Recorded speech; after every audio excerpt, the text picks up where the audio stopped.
Assalamualaikum warahmatullahi wabarakatuh. Alhamdulillahirrabbilalamin. Wassalatu wassalamu ala asyrafil anbiya'i wal mursalin wa ala alihi wa ashabihi ajma'in, amma ba'd.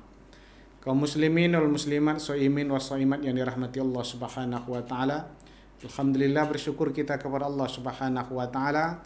Di penghujung Ramadan ini Allah subhanahu wa ta'ala masih berikan kita umur, kesempatan untuk bersujud, merasakan indah dan khusyuknya beribadah, bermunajat kepada Allah subhanahu wa ta'ala selama bulan suci Ramadan ini. Salawat salam tercurah selalu buat Nabi junjungan kita, Nabi Muhammad sallallahu alaihi wasallam. Semakin banyak kita bersolawat, mudah-mudahan semakin besar kita mendapatkan syafaat. Salah satu ayat yang sering kita dengar selama bulan suci Ramadan adalah surah Ali Imran ayat 185. Syahrul Ramadan alladzi unzila fihil Qur'an. Inilah ayat yang satu-satunya di dalam Al-Quranul Karim yang memuat nama bulan suci Ramadan. Kata-kata Ramadan cuma terdapat satu kali di dalam Al-Quranul Karim, yaitunya di dalam surah Ali Imran ayat 185. Di penghujung ayat ini Allah subhanahu wa ta'ala tutup dengan kalimat la'allakum tashkurun. Mudah-mudahan kamu menjadi orang-orang yang pandai bersyukur. Maka dari sini kita bisa memahami bahwa salah satu produk dari Ramadan itu yang diharapkan adalah lahirnya hamba-hamba manusia yang pandai bersyukur kepada Allah subhanahu wa ta'ala. Suatu kali Rasulullah sallallahu alaihi wasallam memegang tangan Muaz bin Jabal. Lalu Nabi berkata kepada Muaz, "Ya Muaz, wallahi inni la uhibbuk." Wahai Muaz, demi Allah, saya mencintaimu wahai Muaz. Kata-kata itu diulang oleh Rasulullah sallallahu alaihi wasallam beberapa kali. Lalu setelah itu Nabi berkata kepada Muaz, "La tada'anna fi duburi kulli shalah taqul Allahumma a'inni ala dzikrika wa syukrika wa husni ibadatik." Jangan pernah kau tinggalkan di setiap penghujung salatmu wahai Muaz untuk meminta kepada Allah Subhanahu wa taala, "Ya Allah, bimbing hamba ya Allah, tuntun hamba ya Allah, didik hamba ya Allah untuk senantiasa berzikir kepada Engkau, bersyukur kepada Engkau, dan beramal ibadah, berbuat kebaikan kepada Engkau ya Allah." Rasulullah sallallahu alaihi wasallam tak pesankan kepada Muaz untuk mendapatkan harta yang banyak, badan yang sehat dan lain sebagainya. Tapi Nabi berpesan, mintalah kepada Allah, salah satunya adalah diberikan hati yang pandai bersyukur. Maka hati yang pandai bersyukur merupakan karunia yang tak ternilai, rizki yang paling tinggi harganya. Tapi untuk mendapatkannya bukanlah perkara yang gampang. Karena Allah subhanahu wa ta'ala sendiri di dalam Al-Quranul Karim berulang kali mengatakan, "Qalilan ma tashkurun." Sedikit di antara kalian yang pandai bersyukur. Maka untuk mendapatkannya butuh doa di setiap solat, butuh latihan di sepanjang hayat kita. Lalu untuk mengukur diri kita, apakah kita termasuk orang-orang yang pandai bersyukur, maka bisa kita lihat dari beberapa ciri-ciri. Yang pertama, ciri orang yang pandai bersyukur, lidahnya begitu ringan memuji Allah subhanahu wa ta'ala, tak pernah keluar kata-kata mengeluh dari mulutnya, meratapi nasib yang telah ditetapkan Allah subhanahu wa ta'ala di dalam kehidupannya. Maka salah satu pesan dari Imam Al-Ghazali di dalam kitabnya Ihya Ulumuddin, ketika dia berbicara tentang adabun nikah, adab-adab nikah, di antara ciri-ciri calon istri yang tak layak dijadikan istri sebetulnya ada 6. Satu di antaranya adalah an-nanah, seorang wanita yang suka mengeluh. Karena suka mengeluh merupakan tanda bahwa kita tak pandai bersyukur kepada Allah subhanahu wa ta'ala. Dan orang yang tak pandai bersyukur kepada Allah subhanahu wa ta'ala alamat kepada manusia tak pandai mengenang jasa, kepada suami tak pandai berterima kasih. Yang pertama, ciri orang yang pandai bersyukur itu adalah dia selalu memuji Allah subhanahu wa ta'ala, tak pernah mengeluh di hadapan Allah subhanahu wa ta'ala. Nabi Ayub diberi ujian yang luar biasa oleh Allah subhanahu wa ta'ala. Semua hartanya diambil, 12 orang anak-anaknya wafat dalam waktu ataupun hari yang sama. Lalu dia terbujur sakit, tak bisa berbuat apa-apa. Kata ahli sejarah, Nabi Ayub sakit sampai 18 tahun lamanya. Tetapi Nabi Ayub tak pernah mengeluh di hadapan Allah Subhanahu wa taala. Dia katakan, saya lebih lama merasakan sehat dibanding saya merasakan sakit. Maka agar kata-kata keluhan ini tak keluar dari mulut kita, pertama yang mesti kita lakukan adalah ingat-ingatlah selalu nikmat yang diberikan Allah Subhanahu wa taala kepada kita.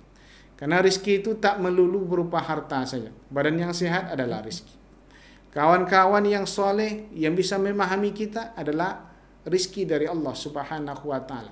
Istri yang soleha, anak-anak yang soleh, lingkungan yang bisa menyenangkan kita, semuanya adalah rizki dari Allah Subhanahu wa taala. Kemudian yang kedua, agar kata-kata keluhan tak mudah keluar dari mulut kita, pesan Rasulullah, unzuru ila man huwa asfala minkum wala tanzuru ila man huwa fawqakum. Lihat ke bawah, jangan selalu memandang ke atas. Jangan selalu ukur diri kita dengan orang yang menurut kita mungkin lebih beruntung dari sisi duniawi dibandingkan diri kita. Maka melihat ke bawah merupakan cara bagi kita untuk memupuk rasa syukur di dalam diri kita.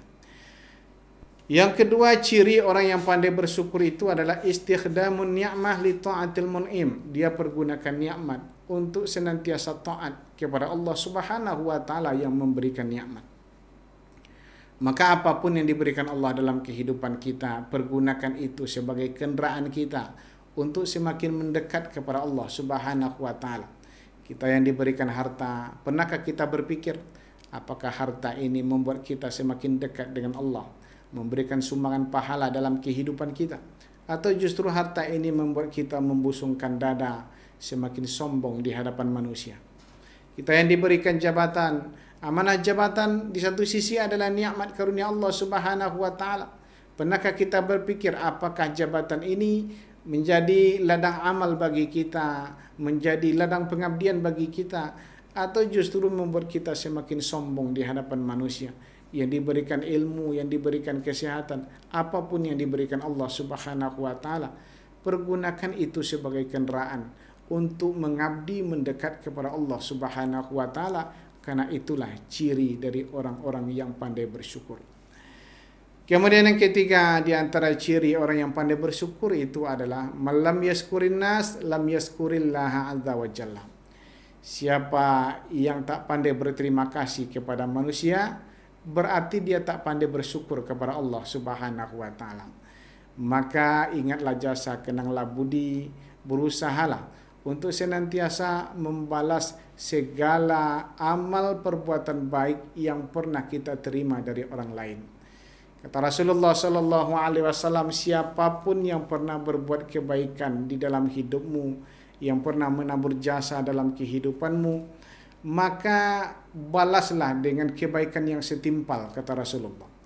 Kalau kau tak mampu memberikan balasan yang setimpal, minimal doakan mereka. Sebut nama-nama mereka di dalam doa-doamu sampai kau merasa bahwa dengan doamu itu kau telah memberikan balasan yang setimpal kepada mereka yang telah berbuat baik di dalam kehidupanmu. Imam Ahmad bin Hanbal dalam salah satu ungkapannya pernah mengatakan bahwa selama 40 tahun sejak dia mengenal gurunya Imam Muhammad bin Idris Asy-Syafi'i, nama gurunya ini selalu ia sebut-sebut di dalam doanya. Ketika dia meminta doa untuk ayah ibunya, maka dia doakan juga untuk gurunya Imam Syafi'i. Maka di hari yang fitri ini, menjelang Idul Fitri ini, salah satu kewajiban kita adalah jalin kembali silaturahim dengan orang-orang yang pernah menaburkan jasa di dalam kehidupan kita. Terutama mungkin keluarga kita, dan yang paling penting tentunya adalah ayah dan ibu kita.